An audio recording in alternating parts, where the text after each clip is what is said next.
Hi, this is Suzette for Cloudy Sky today. On the fourth day, we went from La Quinta in Panama City Beach, stopped off at Mackenzie Park, and also at a nice little park called Windmark Beach. Well, it's a beach park.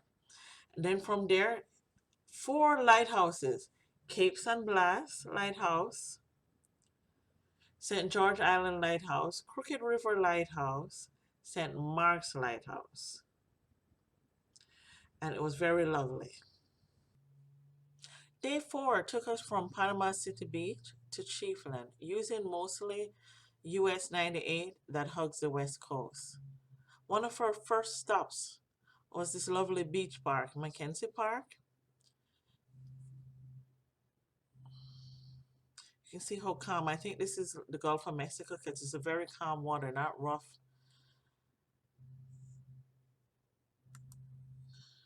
There's another view of the lovely park. You see the water is just very still.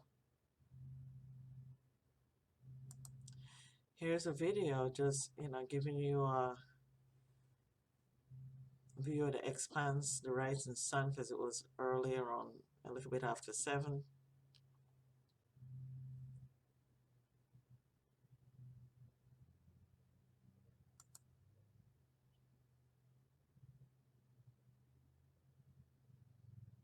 Another view.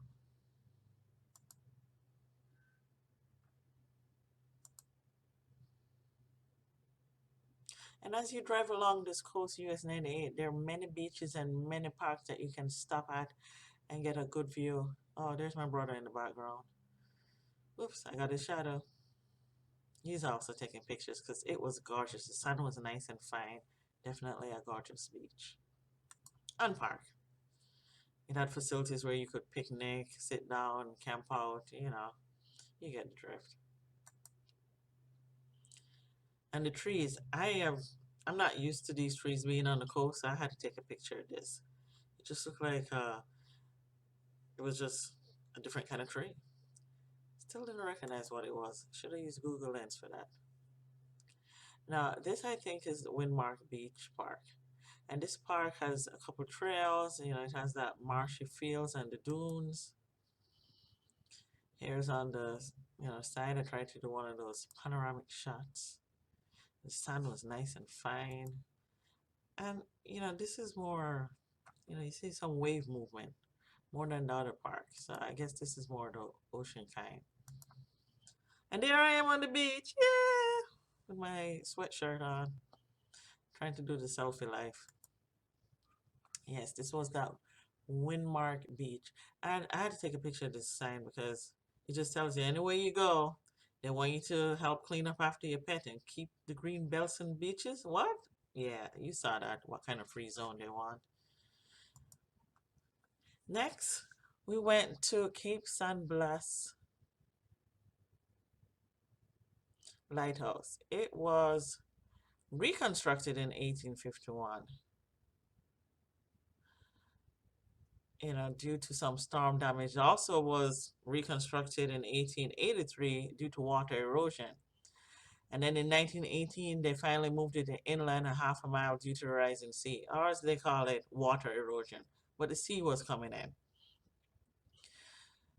Eventually, the city of Port St. Joe got it from the Coast Guard and Air Force, because at one point the Coast Guard had it, then the Air Force had it, and they moved it to the current location in Core Park, and that's where it is now. Now, according to the Florida Lighthouse Organization, it stated that it had 138 steps. At the time I went, it wasn't open, but next to it, you can see the museum, which is a replica of the Lightkeeper's house. A closer view. And this park had some nice little, I guess, estuaries, lakes, lagoons. I'm not sure what you call it, because you see that right here, and then over here is at the actual beach. Well, I was trying to get a picture of the bird, but this tree is of interest too, or what's left of it. And there it is, the Cape San Blas Lighthouse. This structure, this lighthouse, we'll get to see something like this again. It's a little bit different. It kind of reminds me of a water tower. Like the ones I usually see like in Hollywood and Pompano Beach or, near quiet waters. I guess that's Deerfield Beach. Now, this lighthouse is at St. George Island Lighthouse. This is what I typically see a lighthouse looks like. Very solid on the outside, sometimes striped, sometimes that coral color like the Ponce's and that. So to get to this lighthouse, you actually have to leave 298, not 298, 98, cross over some bridge, and you go to a little island, and right after the roundabout, the view cannot be missed. Originally, it was at Cape St. George, but due again to that ever famous beach erosion, it caused a collapse in 2005. It was rebuilt on the island of St. George along with a replica of the Keeper's House as a museum and opened to the public in 2008. And you want more information? You go to Florida's Forgotten Coast.com. And there it stated it had 92 steps. So both St. George Island Lighthouse and the next one, Crooked River, you can get more information at floridasforgottencoast.com. And of course, you got to get a little bit of the beach because we're very close to the beach. It's on a nice little island. Now, here is Crooked River Lighthouse. This one reminds me more of the water tower than the Cape San Blas. Hopefully, I'm pronouncing the name right. I can't see it being pronounced San Blas, but hey. And this is another lighthouse that was obtained by the city. And this city is Carabel, and they got ownership from the Coast Guard. Public and private funds supported restoration and maintenance efforts, and they also moved the lighthouse keeper and converted it to a museum. So this is actually pretty good. And according to that Florida's Forgotten Coast.com, it has 138 steps. Now around this one is a nice little park. More the lighthouse, and there's a park. So you actually can come here, picnic. That road is a very busy road. That's 98, and you can cross over, and there's the beach. But just be careful crossing that road.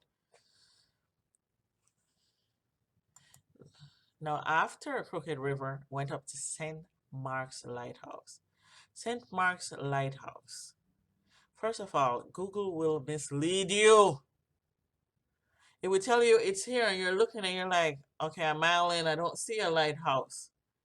But you have to go all the way into the entrance of the Florida Wildlife Commission, go through that gate and then go even further. So it's a good 10 miles off US 98. You're going down that road and you keep going and you're like, man, I hope I'm not, and of course you lose cell service and you're like, okay, I'm really heading into a bad place here, but no, it's not. It's a beautiful place. Very beautiful. I mean, when you go in, you pass trees, you pass little lakes.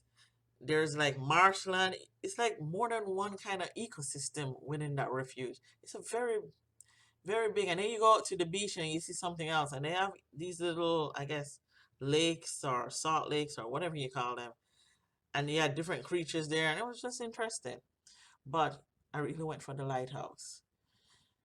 So yeah, it was nice to find it. Now, funniest thing is this lighthouse, there I am by the lighthouse sign. It's one of those solid features. No climb. And it only had, guess what? 69 steps? No, that can't be. But hey, it's no climb. So the most you can do is look at it. Not that I was planning on climbing because I didn't climb none of the others, even if they were open. Jupiter Inlet did me in. That was, yeah, day one.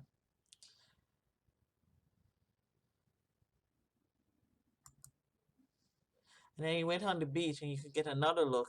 I like this view because it has the trees around it, and you could, pretty much picture some shipwrecked person on the beach going, "Yeah, I didn't see you." Uh, just a view of the beach at the horizon. The lighthouse again. And this is that more marshy, boggy area I was talking about. That's not too far from the ocean, but you get to see different ecosystems. as you head towards the lighthouse. And different birds. There were a lot of different birds. If I was into bird watching, this definitely would be a park to see all kinds of birds. Thankfully, I didn't see any gators or crocs because, they had a little ramp where you can go up to the lightkeeper's house, but it wasn't open. Now from there, we went to Cedar Key. A bridge connect to the mainland, from the mainland to Cedar Key, but no bridge to Cedar Key. And the hope was to see it from the dock. So I stayed on this, we stayed in this park, looked across at the dock.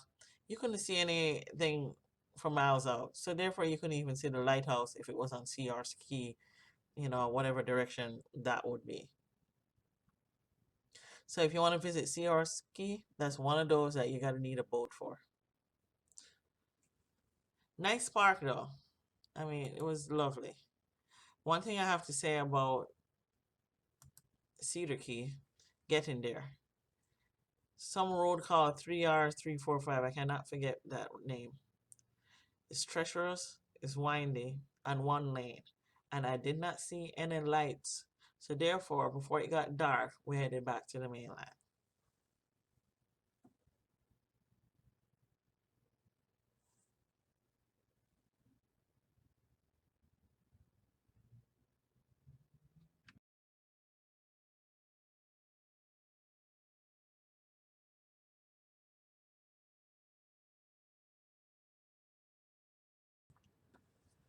On the fourth day of this road trip, there were 4 lighthouses we got to see. So I had to write a poem to commemorate the day. Shipwrecked. Donna Kay sat on the southern tip of Cape Port St. Joe. I wondered if she ever saw the light of Cape San Blas. I wonder how long she sat there. I want to know. We didn't go visit the shipwrecks, but rather the lighthouses along the coast, like St. George Island Lighthouse, now home to a museum and open for tours, and events like weddings some lighthouses sometimes host. The lighthouses have been preserved to remind us how it used to be. The keepers climbed the stairs to keep the light on, to warn about the hazards of the sea.